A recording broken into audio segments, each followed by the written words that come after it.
So how do they predict the timing of these they see these revolutions coming and happen with the Arab Spring, but we know it's something they were developing for years, Alan. Yes. Well, absolutely. They've been working on Africa for an awful long time. And Mandela's in it too. He wants an African Union. And of course, what they've really decided to do is initially started off with regional parts of Africa, unions for each one of them. The United Nations is heavily involved. In fact, all of the Western councillors and bureaucracies are heavily involved too, setting up the State Department's heavily involved too. So they want these regions, and it's all, again, to do with free trade, allowing the big mega corporations in to take control of all energy and mineral resources, everything they can get out of those countries, under the guise of sharing it to the world, the wealth of the world, etc. Then really it's all to pass through the masters of the world who already own the wealth of the world and really consolidate their power over all goods, etc., all necessities of life. And all they have to do in the meantime is knock down the petty dictators they've already put in for a certain phase who've now served their purpose and are getting too comfortable in their seats. They don't really want to part and leave the throne and into a no more open society, so they'd simply get rid of them instead. Actually, the wars are very, very good for that because they can accomplish so much in time of war. But when you go into the Middle Eastern situation, it was very interesting that years ago Kissinger and Brzezinski, when they were asked their opinion. Kissinger and Brzezinski, Alan, we got to hit that when we get on the other side of this break. We're being cut off again by that, but we're going to get into the war, the agendas, and where things are going from here. Stay tuned, Infowars.com. Alan Watt riding with us till the end of this hour. I am Aaron-Dykes, sitting in until Alex returns tomorrow with a powerful broadcast. But you also want to check out the InfoWars Nightly News. Again, tonight we have some very special reports prepared.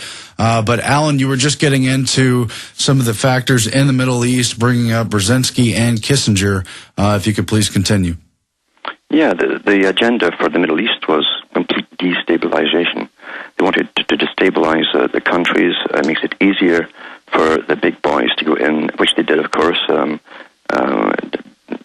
smash the infrastructure, get the taxpayers of America and Britain and elsewhere to build brand new refineries. Said the old ones were inadequate. And we did, and then they auctioned them off. Actually, they gave them away to the big corporations. That was published in mainstream.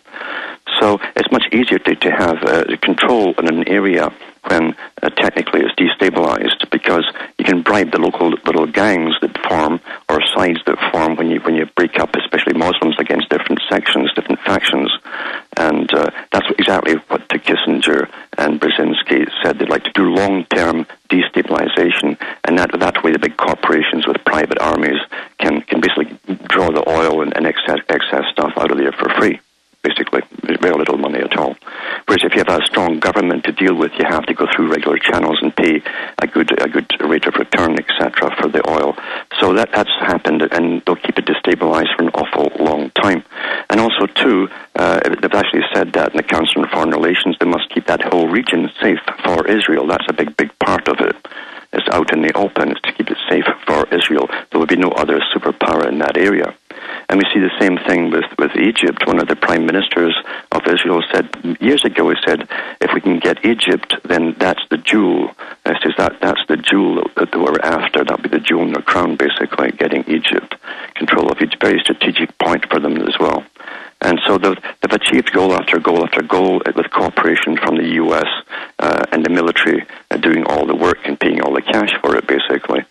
So there's different geopolitical strategies, but the main thing is to keep them destabilized for an awful long time to come, almost into a third world status in many cases. And that's what we see happening right now. Yeah, and obviously for power that doesn't belong in the region to project its force, you have to kind of implement destabilization, get the different factions fighting with each other. Otherwise, they will have too much stability, and then you can't interject with the various energy powers, as you say, and the rest of it. Yes, and you've got to realize, too, this is a very old policy and tactic, because Britain was using the exact same tactic when India was a conglomeration of small princedoms, basically, and Britain united it by getting all the factions fighting each other for a long time, and they'd play them all off against each other, and eventually, over time, when it was right to do, they consolidate different sides and bring them into a bigger region, and then the next region until they had the whole of India united under their own particular rule. So they might be doing this for the next 50, 60 years in the Middle East, at least. Yeah. Well, they did that in so many places for so many hundreds of years. They coined it the Great Game. It's all technique. It's well understood. And they finance all sides. The problem in a moneyed system is that you can always get people within any faction, any group, to turn on their own people and be a spy or a provocateur. And therefore, you can always funnel money into the sides that are fighting each other, but only to a few people who are in the know, who keep it all going, and that's what they're doing. Yeah, and obviously it's far too easy to buy out a leader at the top, although we seem to fall for it time and again, regardless of country or context. Yes. Yeah.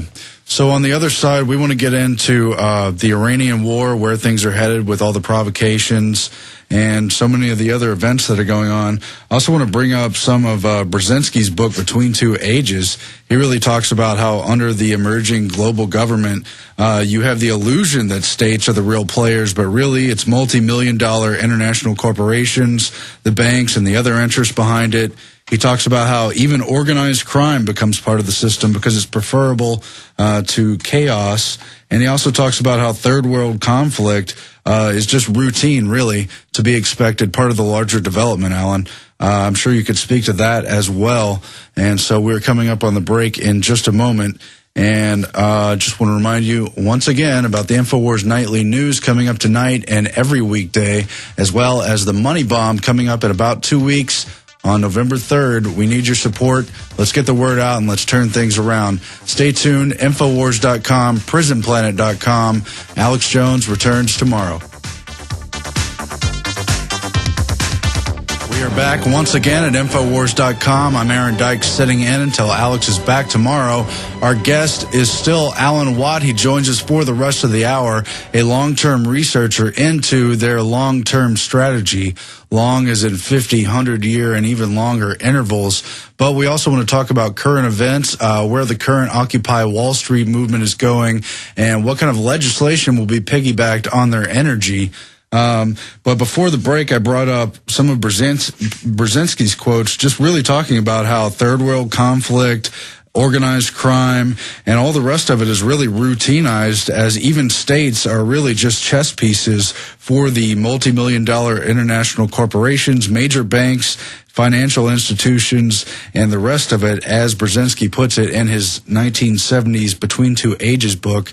Alan, can you speak to those issues?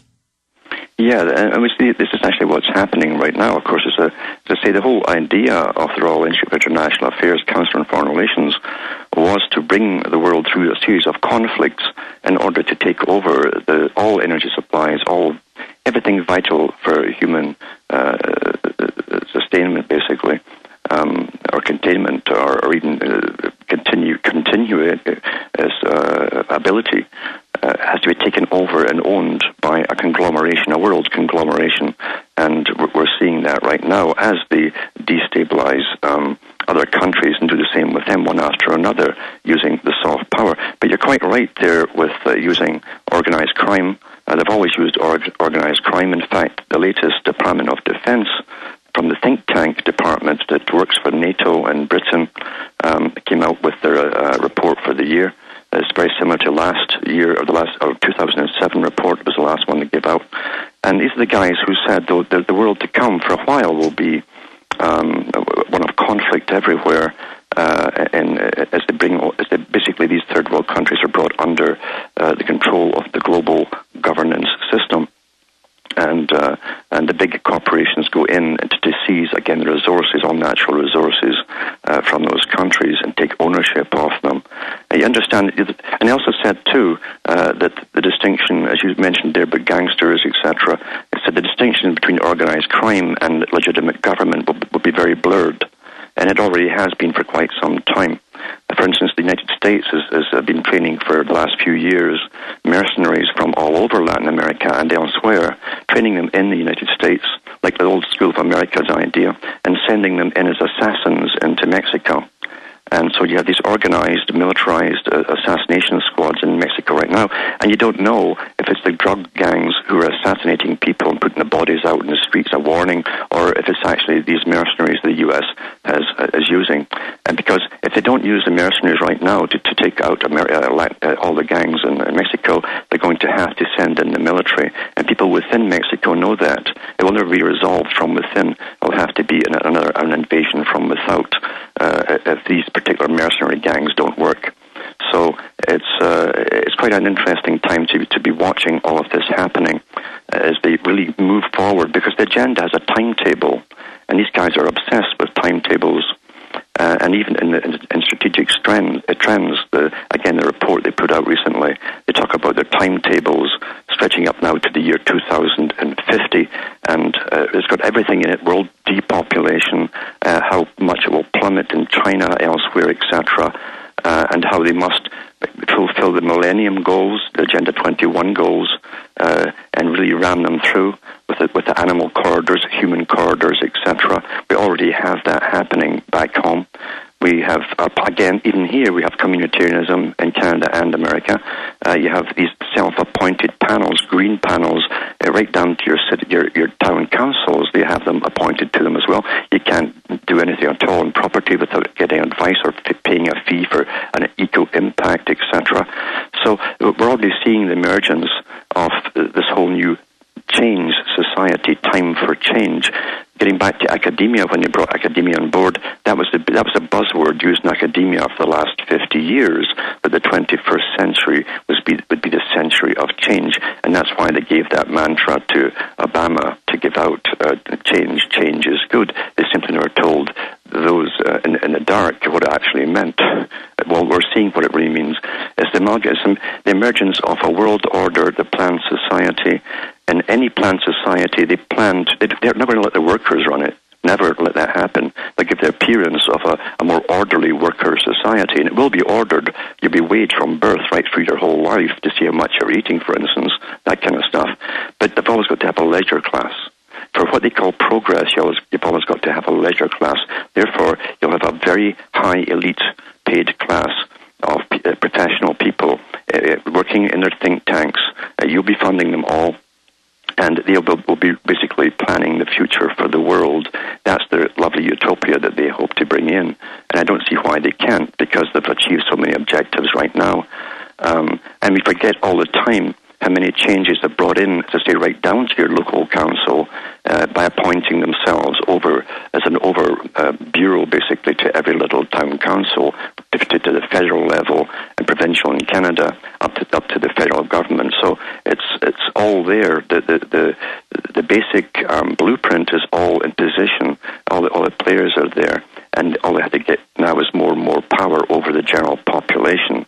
If Britain is a flagship, a trial balloon for the whole world to follow, is so far ahead now, where everyone is policed from 1,000 different sources on a daily basis, from your garbage pickup to how you take your children to school, how do you interact with your children. It is complete socialist planned scientific society they're bringing in. And America, after it's finished off the unification of the Americas and finished off its job in the Middle East, has to emulate that exact same society. For the whole world has to do it, in fact. And then we'll be taxed on energy units, consumption, etc. Austerity for those at the bottom, a very high living for those at the top, who are the world managers, and that's the whole game plan. Yeah, just to go back to what you said about the Mexican drug gangs and the CIA-trained assassination squads, there's really no doubt that those people are being used for the purpose you describe, but also they're using the drug gang thing to advance the perimeter, the North American security perimeter, even as they have this kind of Iran-Contra style Fast and Furious scandal unfolding.